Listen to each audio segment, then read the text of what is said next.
Welcome back to the deep dive. We've gone through a stack of your source material, training guides, articles, all focused on one thing today. We're looking at how to navigate and really conquer these high-stakes technical certification exams, specifically the International Code Council tests, the ICC exams. Now, you look at these code books, I mean, they're enormous, right?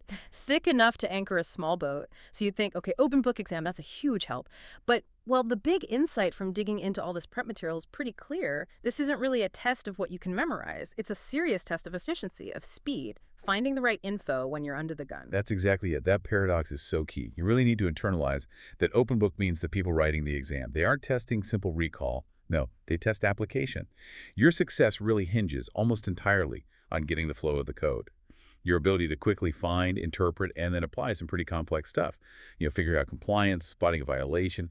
We're basically trying to find the shortcut to mastering the application. Okay, so let's unpack that strategy then. The sources talk a lot about the exam structure, this blueprint, right? Subjects listed with different weights, percentages. If we're trying to be smart about study time, how critical is that weighting? Oh, it's your absolute master guide. It has to be. I mean, think about it. If you spend half your time on a topic that's only, say, 10% of the exam, well, you've basically optimized for failure there. You must prioritize the heavily weighted topics. Allocate your study hours, your practice questions, proportionally. If something's 35% of the test, then 35% of your really focused practice needs to go right there. Makes sense. Focus where the points are. Exactly. But there's a nuance here that the study guides really highlight. While you absolutely focus on the big chunks, you can't just blow off the smaller, lighter-weighted domains. The sources call these areas out as containing straightforward, high-yield points. High yield. Meaning they're often the low-effort, almost guaranteed answers. Things dealing with basic scope or definitions, they add up fast. They're kind of your safety margin. So yeah, every hour you spend studying really needs to give you the maximum possible return, matching how important that content area actually is on the test. Right, so if speed is the name of the game, then that code book, it can't just be a reference book sitting there. It needs to become like a high-performance tool, something you navigate almost by instinct. How do we actually do that? How do we turn this, frankly, intimidating stack of paper into something you can access lightning fast? Well, the consensus across all the prep guides is pretty brutal efficiency, and it centers almost obsessively on the table of contents, the TOC. The TOC. Yeah. The goal they set out, you have to train yourself until you can pinpoint the right chapter, the right section, for basically any lookup within about 30 seconds. 30 seconds. Wow. That 30-second benchmark, they say it's pretty much non-negotiable if you want to pass consistently. Okay, 30 seconds via the TOC. And that leads right into this critical debate, TOC versus the index. The prep materials are clear. The TOC is your primary map. It gives you the big picture, the context. The index, that should basically be your backup, like an emergency GPS you only use when you hit something really ambiguous, something you can't place quickly.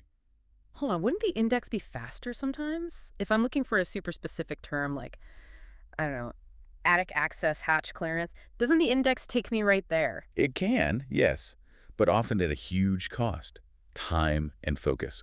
When you're stressed, fumbling through a long alphabetical index, it's almost always slower than quickly scanning the TOC chapters. Knowing which chapter, like, is this means of egress or maybe fire resistance, knowing that must contain your answer is faster. Ah, okay, so the index finds the word, the TOC finds the neighborhood. Exactly. The index is detailed, sure, but it makes you spend precious seconds finding the word.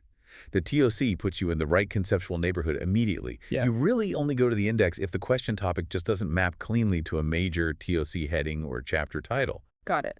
TOC first, indexes backup. And to physically prep the book itself, you need specific techniques. Highlighting. Keep it focused. Scopes, exceptions, and definitely the critical rules buried in tables. Don't just paint the pages yellow. Right. Less is more with the highlighter. Definitely. And tabbing. Use permanent tabs. Place them only in the major chapter divisions. You're trying to streamline the whole search process, so your hand almost knows where to flip before your brain has even fully processed the question. Muscle memory. Okay, this next part is where the sources suggest it gets really interesting. They all emphasize that certain types of content are just tested relentlessly, and you need a specific mindset for them. We're talking about the code tables, the infamous table. Ah, yes. Tables are the gatekeepers, aren't they? They've got all the measurable stuff. Dimensions, occupant loads, those required fire ratings, you name it. And they're tough. because getting them right is usually a two-step process. Step 1. You absolutely must verify you're using the correct table in the first place. Correct table. How could you use the wrong one? Oh, easily. It often depends on something subtle, like the building's occupancy classification or the type of load being considered. That can change which table applies entirely. Okay, so verify the table first. Then what? Then you hit the major pitfall, the one the exam writers seem to love exploiting, the footnote trap. The footnote trap. Sounds ominous. It can be. I really can't overstate this. You have to drill into yourself the absolute necessity of checking the footnotes on every table you use, every single time. The sources are full of examples where these little footnotes contain the single constraint, maybe an exception or a modification that completely changes the answer. The footnote is where a simple rule suddenly gets complicated. It's almost like they know you're under pressure, scanning quickly, and they tuck the most critical condition way down there at the bottom in tiny print. Feels that way sometimes, doesn't it? And the prep materials are actually pretty good at showing exactly how the ICC writers kind of twist or condition table usage. They strongly recommend practicing questions across 4 specific types.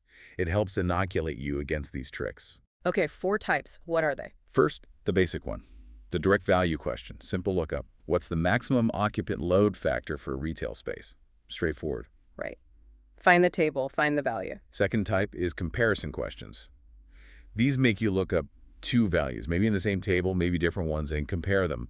Like, how does the required fire rating for a Type A building compare to a Type 3A building under the same conditions?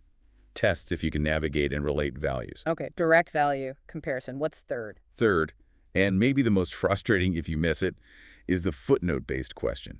Explicitly asks about a footnote. According to footnote D, when does the minimum ceiling height requirement not apply? This directly tests if you read the fine print. It gives a lot of people. Ah, the trap itself. Yeah. Okay. Yeah. And the fourth? And finally, the scenario question. This one requires a calculation after you apply the table. You know, if a hotel ballroom measures 8,000 square feet and it's used for assembly without fixed seating, what's the calculated occupant load? You have to define the factor and do the math correctly. Practicing all 4 of those really makes sure you're ready not just for lookup, but for actual application under pressure.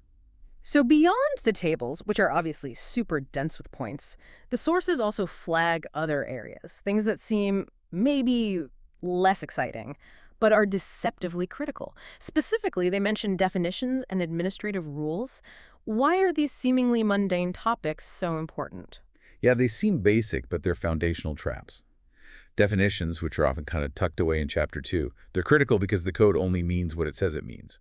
If you misinterpret the code's specific definition of, say, story or building height, you could apply the wrong requirements to the entire structure. Definitions set the absolute starting line. If you get the definition wrong, everything that follows is wrong too. Okay, so definitions are the bedrock. What about the administrative rules? Scope, applicability. Is that where they catch you on when the code even applies? Precisely. Those admin rules, usually Chapter 1, they govern the scope, the authority, when this code applies, when it doesn't apply, and crucially, the exceptions, those little not required if clauses scattered throughout the code. They're incredibly high-yield points. Yeah. Why? Because finding an applicable exception gives you a shortcut. It can completely nullify a requirement you might otherwise spend precious minutes calculating. Ah, so overlooking an exception means you waste time calculating something that isn't even needed. Exactly. You calculate a requirement that simply doesn't exist for that situation. Leads straight to a wrong answer. They seem small, those exceptions, easy to overlook, but mastering them is vital. Okay, let's maybe shift gears a bit from what to study to how to study effectively, the discipline required. What's really fascinating in the source material is the very structured approach to practice that they mandate. It kicks off, naturally, with the diagnostic exam. You got to know where your weak spots are. But the real magic, the thing that seems to separate passing from failing or just stalling out, it's the disciplined logging of your errors. Logging errors. You mean just keeping track of wrong answers? Oh, much more than that. Logging every single missed question is presented as non-negotiable. It's not enough to just know you got it wrong. You need to note the exact TOC path you should have taken. And critically, why you missed it. Was it a lookup error? Did you mess up the table? Did you miss an exception? Or was it just a math mistake? This log basically becomes your personalized navigational flight recorder. Yeah. You analyze the crashes to prevent future ones. Wow, that sounds grueling, actually. Requires some serious accountability. It does. And that navigation skill it builds, it isn't passive.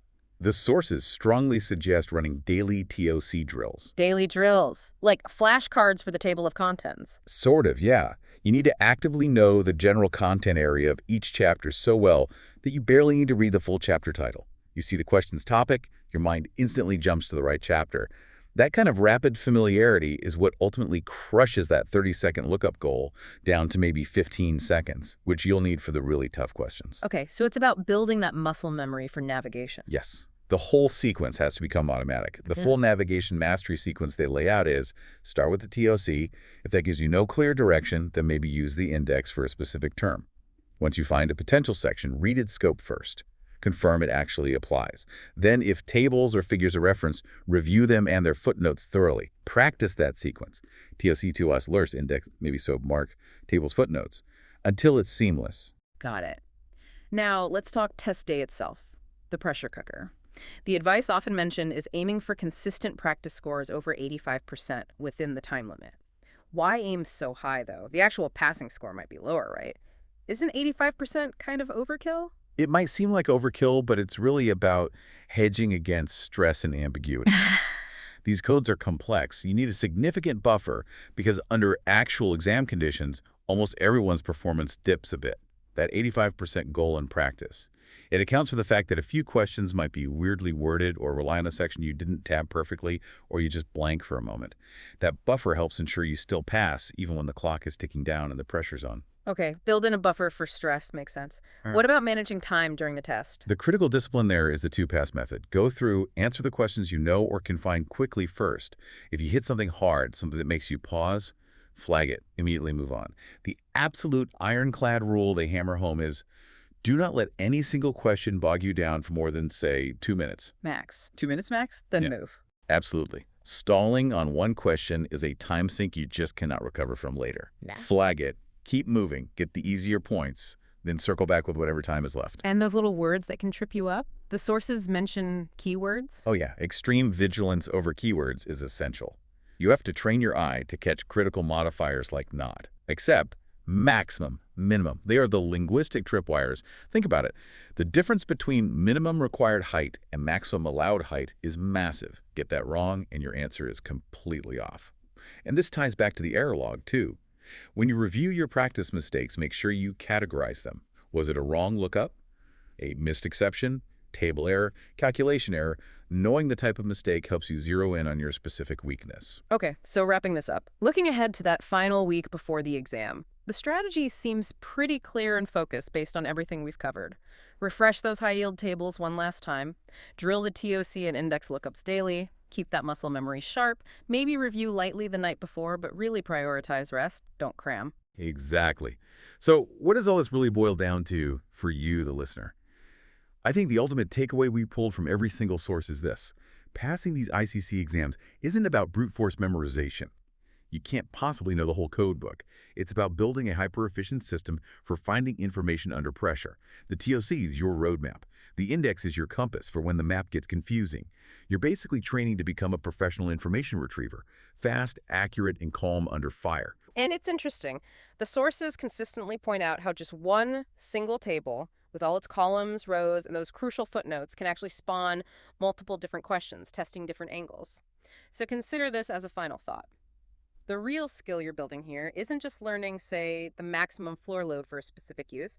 It's mastering the application of one single nuanced rule, like spotting that tiny footnote exception that dictates when a standard requirement doesn't apply. That ability, that knack for spotting and working within the detailed constraints of a really complex information system, that builds confidence not just for an exam, but honestly, for tackling any complex professional challenge where, as they say, the devil really is in those details,